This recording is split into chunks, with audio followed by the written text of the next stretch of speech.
ఈరోజు మనము 2026 సంవత్సరం ఫిబ్రవరి నెల 11వ తేదీ నుంచి 20వ తేదీ వరకు ధనుర్రాశిలో జన్మించిన వారి యొక్క గ్రహస్థితులు ఎలా ఉన్నాయి, రాశి ఫలితాలు ఎలా ఉండబోతున్నాయి, రోజువారీ ఫలితాలు ఎలా ఉంటాయో తెలుసుకుందాం. ఈ వీడియో చూడటానికంటే ముందు ప్రస్తుత కాలంలో ఎక్కువ మంది ఫేస్ చేస్తున్నటువంటివి ఉద్యోగ సమస్యలు. అంటే ప్రస్తుత కాలంలో ఉద్యోగ సమస్యలు రావడానికి కారణం ఏంటో ఒక వీడియో చేశాను.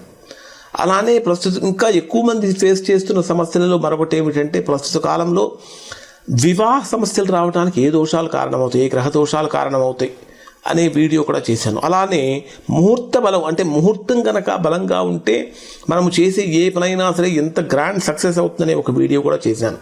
ప్రతి ఒక్కరికి కూడా ఈ 3 వీడియోలు చాలా అవసరం. కాబట్టి ప్రతి ఒక్కరూ ఈ 3 వీడియోలు చూడటానికి ప్రయత్నం చేయండి.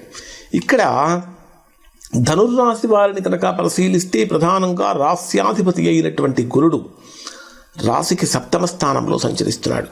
వాస్తవంగా రాస్యాధిపతి అయినటువంటి గురుడు రాశికి 7వ స్థానంలో కనుక సంచరిస్తూ ప్రస్తుతం జరుగుతున్నటువంటి చాతుర్గ్రహ కూటమి, పంచగ్రహ కూటమి యొక్క ప్రభావం కారణం చేత ధనుర్రాశి వారికి ప్రస్తుతం అంటే జీవితాన్ని మలుపు తిప్పేటటువంటి కాలంగా ఇది ఉండబోతుంది అని చెప్పాలి.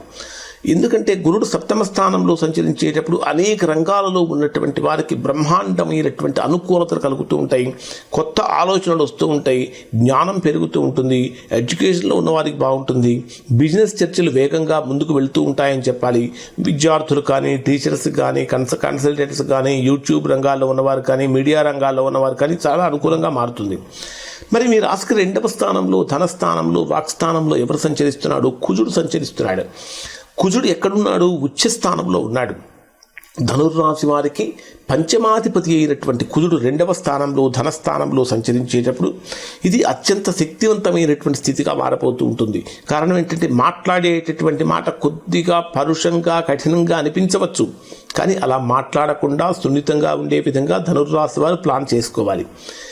అయినప్పటికీ కూడా కుజుడు ధనుర్రాశి వారికి 2వ స్థానంలో సంచరించేటప్పుడు ఆర్థికంగా బ్రహ్మాండమైనటువంటి, అంటే మహర్దశను కలిగించేటటువంటి, భోగభాగ్యాలను కలిగించేటటువంటి స్థితిలో ఉండబోతూ ఉన్నారని చెప్పాలి.